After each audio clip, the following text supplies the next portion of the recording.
आत्मदेव जी ने देखा कि देखो तो मेरे घर में जो गाय है इसके बड़ा सुंदर बालक हुआ है, ऐसा सुंदर बालक है। उसको देखकर आत्मदेव जी बड़े प्रसन्न हुए। सर्वांग सुंदर दिव्य निर्मल और कनक सोने के समान सुंदर गौर वर्ण का उसका स्वरूप, उसको देखकर दृष्टवा प्रसन्नो विप्र है स्वयं संस्कार आदि। श्री आत्मदेव जी ने स्वयं उसके संस्कार करे, जात कर्म आदि संस्कार करवाए। और सर्वे जना आश्चर्य मत्वा दिदृक्षार्थम समागता, सब लोग गांव भर के लोग, दूर दूर के भी लोग और ये आश्चर्य देखने के लिए आए कि देखो देखो गाय के सर्वांग सुंदर बालक हुआ है, गाय के मनुष्य आकार का बालक हुआ है। लोग कहने लगे भाग्योदयोधुना जात आत्मदेवस्य पश्यत भेदमा बालक प्रसूतस्तु देवरूपीति कौतुकम। भाग्योदयो अधुना अधुना आत्मदेवस्य पश्यत, देखो देखो पश्यत देखो, अधुना आत्मदेवस्य भाग्योदय जाता है, अब इसका भाग्योदय हुआ है। धेनुआ बालक प्रसूत है, अब देखो धेनु के गाय के बालक मनुष्य आकार का बालक प्रसूत है, पैदा हुआ है, और वो भी देवरूपी कौतुकम इति कौतुकम। ये बड़ा आश्चर्य है कि देवरूपी ऐसा सुंदर देवता जैसा बालक पैदा हुआ है। न ज्ञातम तत्र रहस्यम तु केनापि विधियोगतः गोकर्णं तं सुतं दृष्ट्वा गोकर्णं नाम चाकरोत्। न ज्ञातम तत्र रहस्यम तु परंतु केनापि किसी ने भी, किसी के द्वारा भी विधि होता है, विधि का विधान ऐसा था दैव योग से, तत् रहस्य केनापि न ज्ञातम, उस रहस्य को कोई नहीं जान पाया था कि ये बालक कैसे हो गया। ये महात्मा जी के आशीर्वाद का फल है। गोकर्णम तम सुतम दृष्टवा, उसको गाय के कान वाला देख करके उसका नाम गोकर्णम न करो, उसका नाम ही गोकर्ण कर दिया। मैंने गाय के जैसे इसके कान है, इसका नाम गोकर्ण होगा। कियत्कालेन तौ जातौ तरुणौ तनयावुभौ, गोकर्ण पंडितो ज्ञानी धुंधकारी महाखलः। कियत्कालेन कुछ समय बीतने पर तौ तरुणौ जातौ तनयोवुभौ, दोनों बालक जवान हो गए। गोकर्ण पंडितो, और कर्ण जो बड़े पंडित और ज्ञानी हुए, धुंधकारी महाखल महादुष्ट हुआ। स्नान शौच क्रियाहीनो दुर्भक्षी क्रोधवर्धिता है, दुष्परिग्रह कर्ता च स्वहस्तेन भोजनम। स्नान शौच आदि की क्रिया से ही दुर्भक्षी, क्रोध बढ़ा हुआ रहता, उसका दुष्परिग्रह करता, गंदी गंदी चीजों का संग्रह करने वाला। स्वहस्तेन भोजनम, और शव का मतलब क्या होता है? शव का मतलब मुर्दा, मुर्दे के हाथ से छुआया हुआ भोजन करने का। इसका एक अर्थ बताया संतों ने, शायद श्रीनाथ जी से हमने सुना हो। पहले श्रीनाथ जी कभी कभी कथा करते थे तो उनसे सुना हो शायद ये अर्थ। बोले कि जैसे किसी के संस्कार में जाते ना, वो कुछ ऐसे ऐसे अर्थ करते थे सीधे सीधे। श्रीनाथ जी की विशेषता थी, सीधे सीधे अर्थ करते हैं, पता नहीं कहाँ से उनके दिमाग में आता है, कहीं से सुना हुआ हो। बोले जैसे किसी के संस्कार में गए तो जाते लोग, तो उसको भी जाना पड़ता, चला गया, आकर के वहाँ से सब लोग नहाते, वो नहीं नहाता, उन्हीं हाथ से सब हंसते न, माने जिस हाथ से संस्कार में गया, किसी के चिता जला के आए, जाके सब लोग नहा लेते, वो नहाता ही नहीं, उन्हीं हाथों से सब हंसते हैं। ऐसा उन्होंने मुर्दे के से छुआ हुआ अपना हाथ मुर्दे के लगाया, मुर्दे के संस्कार में गया, उसको जला के सब लोग आ जाते नहाते। इतना गया बीता था कि वो नहाता ही नहीं, उन्हीं हाथों से। बोले क्या फर्क पड़ता है, क्या है, ऐसे होते ना लोग, क्या फर्क, क्या नहाना है, ठंड पड़ रही है आप नहा लो, हम नहीं नहाएंगे, और वो उन्हीं हाथों से भोजन कर लेते। कितना अपवित्र रहते। दूसरा इसका क्या भाव है? सब हंसते हैं। मानस में आया ना, 14 प्राणी मरे हुए के समान हो जाता। जीवित सब समान थे प्राणी।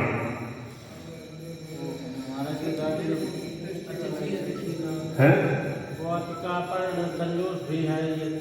एक किसी ने ये बताया, अभी मैंने कुछ दिन पहले सुना था कहीं, किसी का दाम बोल रहे थे तो जैसे ब्राह्मण आदि संध्या नहीं करते हैं तो मरे हुए के समान है, इनके द्वारा भी वो भोजन करते हैं। एक ने ये बताया कि जैसे मरे हुए को पिंडदान करते हैं ना, पिंडदान जैसे उसके किया वहाँ देते हैं, वो आटे के बड़ा बना के रखते हैं, वो उसके छुआते, उसके हाथ के पास रख दिया, पैर के पास, सिर के पास, इतने 4 पिंड देते हैं ना वहाँ। और भी कुछ लोग वहाँ कोई कुछ भी क्रियाकलाप करने जाते हैं ना मरने के बाद मुर्दे के लिए, तो उसके लिए जो दिया जाता है उसको भी उठा के खा जाता है, उठा के खा जाता उन पिंड को, उसके हाथ लगा हुआ, पर उसको तो क्या खाएगा, कच्चा था वो आटा। क्यों? अच्छा, ये खोया का बनाते हैं ना, बढ़िया, तो उसको उठा के खा जाता होगा, ऐसा होगा। हाँ, अंत्येष्टि वाला है ना वो, आप ठीक है ना, और वो उन्हीं हाथों से खा लेता, ये है ना। जब आप तेन भोजन मतलब सब कुछ छू लिया, हाँ, उसी हाथ पर खा लिया, ये मतलब अपवित्र, इतना अपवित्र रहता। हाँ हाँ, राधे राधे। और कह रहे चौर सर्वजन द्वेषी परवेश्म प्रदीपक लाल नायार्भकान् धृत्वा सत्य कूपे निपातयत्। चौर चोरी करता, सर्वजन द्वेषी, सबसे द्वेष रखता, परवेश्म प्रदीप कर दूसरे के घरों को जला देता, लाल नायार्भकान् धृत्वा, लालन पालन के बहाने से छोटे छोटे बच्चों को लेकर के और फिर मौका देख करके दूसरों की आंख बचा कर उनको कुएं में डाल देता। बताओ कितना पापी आदमी है। और लालनाय मानी लालन करने की, लाड करने के लिए अर्भकान धृत्वा, छोटे छोटे बच्चों को, अर्भक मानी छोटा बच्चा, धृत्वा उनको हाथ में पकड़ लेता, ले लेता, और सत्य तुरंत ही उनको कूपे निपाते, कुएं में डाल देता। हिंसक है शस्त्रधारी च दीनां दानं प्रपीडकः, चांडाला भेदो नित्यं पाशहस्त सुसंगतः, जो दीन दुखी होते बेचारे, जिनको सूझता नहीं, दिखता नहीं, दीन दुखी, अंधे लूले लंगड़े, उनको बहुत पीड़ा पहुंचाता, वो बेचारे कर भी क्या सकते। अंधे को लेकर के चलता, कहता ले लो आपको पहुंचा दूंगा, फिर उसको कहीं कुएं में ढकेल देता, कहीं खड्डे में, कहीं बाढ़ में पटक देता। हिंसक, बड़ा हिंसा करने वाला, शस्त्रधारी, हाथ में शस्त्र लिए रहता, चांडालों के साथ मिल करके, नित्यम पास हंसते, धंधा हाथ में लिए हुए, स्वसंगत है, कुत्तों की टोली के साथ और शिकार के लिए घूमता रहता। तेन वेश्यात् संगेन पितृं वित्तं तु नाशितम्, एकदा पितरौ ताड्ये पात्राणि स्वयमाहरत्, उसने वेश्याओं के प्रसंग में पढ़कर अपने माता पिता की सब संपत्ति को नष्ट कर दिया, और एक बार माता पिता दोनों को खूब पिटाई करी, और जितने घर के बर्तन थे उन सबको ले लिया, उनको बेच दिया। तत्पिता कृपणा प्रोत्साही धनहीनोनुरोधः, वन्द्यत्वं तु समीचीनं पुत्रो दुःखदायकः। अब उसके पिताजी प्रोत्साही बहुत जोर से, धनहीन अनुरोध है, कृपणा, अब बहुत जो है दुखी हुए, सारी संपत्ति उसने नष्ट कर दी। अब उसका धनहीन कृपण पिता फूट फूट के रोने लगा, राम राम, इससे तो इसकी माता का वंद्या रहना ही अच्छा था। कुपुत्र दुखदायक थे, कुपुत्र तो बड़ा नालायक निकला, दुखदायक निकला। अब उसके समझ में आ रही वो महात्मा जी सही कह रहे थे, क्या कुपुत्र अगर निकले आया तो बहुत दुख देगा। तो उस समय तो ये कह रहे पहले बेटा हो तो सही, मैं समझा दूंगा, मैं पढ़ा लिखा हूँ, और ये माना ही नहीं, क्या समझा देंगे। क्व तिष्ठामि क्व गच्छामि को मे दुःखं व्यपोहे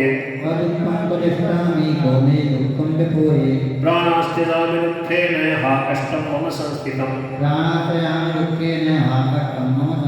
मैं कहाँ जाऊँ, क्या करूँ, किससे कहूँ, कौन मेरे दुख को दूर करे। अब तो मैं बहुत दुखी हो गया, तो इसी दुख से प्राणों का त्याग करना पड़ेगा। तदानीं तु समागत्य गोकर्णो ज्ञान संयुतः बोधयामास जनकं वैराग्यं परिदर्शयन्। स्टार्ट करो ज्ञानी जी, तदानीं उसी से करो, इसमें बोलो, इसमें बोलो। तदानीं तु समागत्य गोकर्ण ज्ञान संयुता बोधयामास जनकं वैराग्यं परिदर्शयन्। तदानीं उसी समय परम ज्ञान गोकर्ण जी वहाँ आए और उन्होंने पिता को वैराग्य का उपदेश किया और वह समझा। तदानीं तु समागत्य, उसी समय गोकर्ण ज्ञान संयुतम, गोकर्ण जी ज्ञान संयुत है जो बोधयामास जनकम, अपने पिताजी को बोधयामास ज्ञान दिया, वैराग्यम परिदर्शन, और वैराग्य का मार्ग दिखाया। क्या कहा, असार है खलु संसारो दुख रूपी विमोहक है। सुतः कस्य धनं कस्य स्नेहवान् ज्वलते निशम्। ज्वलते निष्पदिशम्, इसका करो अर्थ। खलु संसारः दुख रूपी विमोहकः, सुतः कस्य धनं कस्य स्नेहवान् ज्वलते निशम्।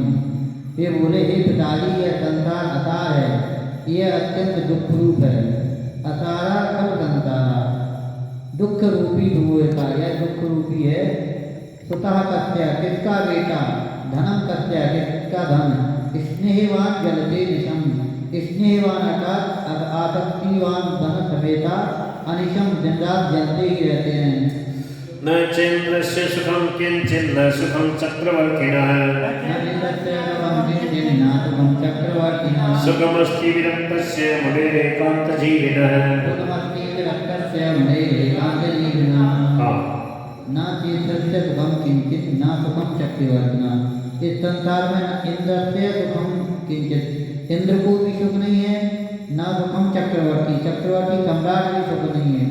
सुखमस्ति विरक्तस्य, केवल एक विरक्त ही सुखी है। सुखम अस्ति विरक्त, विरक्त अर्थात सन्यासी सुखी है।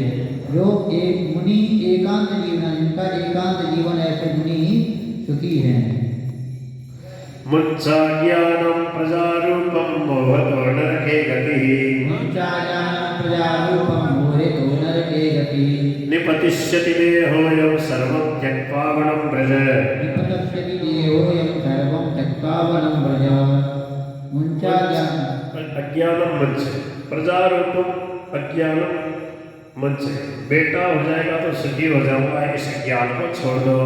मोहतो नरके गतिः, मोह से नरक में जाना पड़ता है। अयम देह निपतिष्यति, एक दिन यह शरीर छूट जाएगा, इसलिए सर्वं त्यक्त्वा वनं व्रज, सब कुछ छोड़ के वन में जाके भजन करो।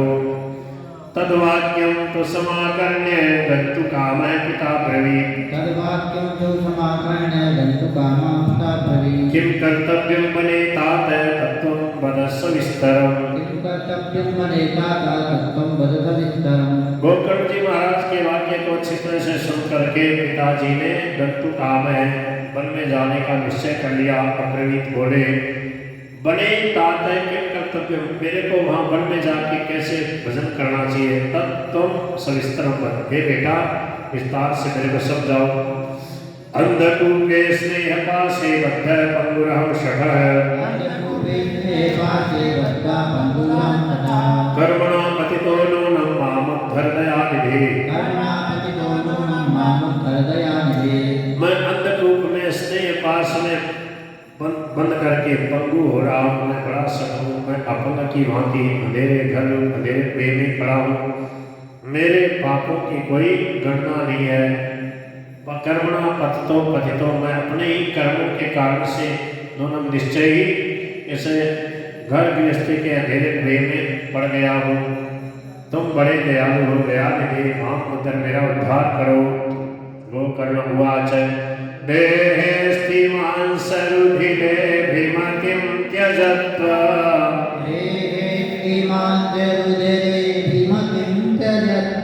जायासुतादिषु सदा ममतां विमुञ्च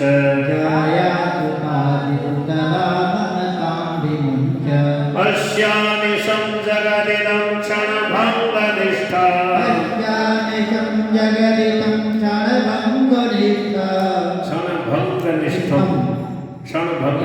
क्षण माने निरंतर भंग मानी भंग हो रहा है, नष्ट हो रहा है। वैराग्य राग रसिको भव भक्ति निष्ठा है।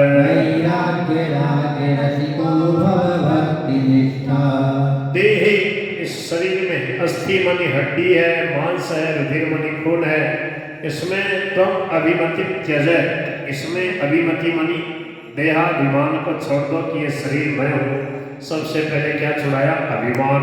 फिर जाया सुतादिषु सदा ममतां विमुञ्च, जाया मानी पत्नी, सुत मानी बेटे आदि में सदा के लिए ममतां विमुञ्च, ममता को त्याग करके पश्य देखो अनिशम निरंतर, रात दिन क्या देखो, इदम जगत क्षण भंग निष्ठम, ये निरंतर संसार निरंतर नहीं में जा रहा है, नाश में जा रहा है, निरंतर नाशवान है, नाश में जा रहा है, इसका नाश हो रहा है। क्षण भंग निरंतर, क्षण मानी एक एक क्षण में भंग हो रहा है, माने नष्ट हो रहा है। वैराग्य राग रसिक, इसलिए वैराग्य के राग के रसिक हो जाओ, अर्थात वैराग्य से प्रेम करने वाले हो जाओ और भक्ति निष्ठा भव, भक्ति निष्ठावान, भक्ति में निष्ठा करने वाले हो जाओ, भक्ति में लग जाओ। धर्मं भजस्व सततं त्यज लोक धर्मान्, धर्मं भजस्व सततं त्यज लोक धर्मान्, सेवस्व साधु पुरुषान् जहि काम कृष्णं, सेवस्व साधु पुरुषान् जहि काम कृष्णं, अन्यस्य दोष गुण चिंतन मासु मुक्त्वा, अन्यस्य दोष गुण चिंतन मासु मुक्त्वा, सेवा कथा रस महो नितरां पिबत्वा, सेवा कथा रस महो नितरां पिबत्वा। अन्य के धर्म भजस्व, इस भागवत धर्म का तुम भजन करो, पालन करो, सततम नित्य निरंतर भगवान के भजन में लग जाओ। लोक धर्मान त्यज, और लौकिक धर्मों का त्याग कर दो। अब इस संसार में लौकिक धर्मों में तुम्हारा कोई किंचित मात्र भी अब तुम्हारा प्रयोजन नहीं है। सेवस्व साधु पुरुषान जय काम कृष्ण, काम का कृष्णा का त्याग कर दो और साधु पुरुषान सेवा, साधु संतों का सत्संग करो, उनकी सेवा करो। काम कृष्णाम जय, काम का और कृष्णा का त्याग करो, उसको मार डालो। अन्य से दोष गुण चिंतन आशु मुक्त्वा, दूसरे के गुण दोष के चिंतन को आशु गुण शीघ्र मुक्त्वा मन छोड़कर, सेवा कथा रसम अहो निद्राम पिबत्वम, तुम अब आप निद्राम हर समय निरंतर सेवा कथा रसम अहो केवल, अब तो बस तुम सेवा का आनंद लो, कथा का आनंद लो, साधु संतों का सत्संग करके जीवन सफल कर लो।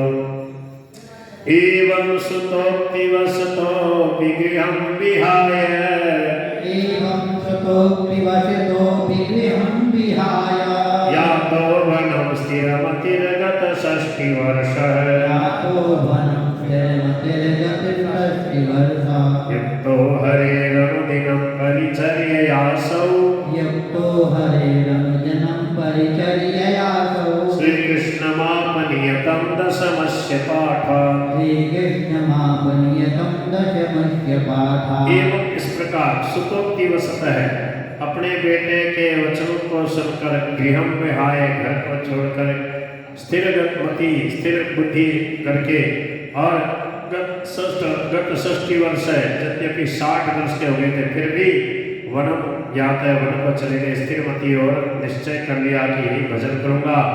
युक्त है हरे अनुदिनम परिचर्या असौ, अवय पंडित जी, युक्त हरे अनुदिनम परिचर्या, प्रतिदिन भगवान की पूजा करते और अनुदिनम दशमस्य पाठ, नियतम दशमस्य पाठ, नियम पूर्वक दशम स्कंद का पूरा पाठ करते। सुबह लग जाते 4 बजे उठ के नहा धोके और रात में 10 बजे तक पूरे 90 अध्याय, कितने अध्याय? 90 अध्याय पूरा दसम स्कंद के पाठ में लगे रहते हैं। और श्री कृष्ण महाप्रभु भगवान श्री कृष्ण को प्राप्त कर लिया, ऐसे होगा। या जितना हो जाता दसम स्कंद का भगवान श्री कृष्ण की लीलाओं का चिंतन करते रहते और पढ़े लिखे तो थे और उनका कल्याण हो गया। 10 लक्षण वाली भागवत जी का पाठ ऐसे मान लो। इति श्री पद्म पुराणे उत्तरखंडे श्रीमद् भागवत महात्म्ये विप्रमोक्षणम चतुर्थोध्याय। इस प्रकार पद्म पुराण के उत्तरखंड में श्रीमद् भागवत के महात्म्य में विप्रमोक्ष नामक चौथा अध्याय संपन्न हुआ। कृष्णाय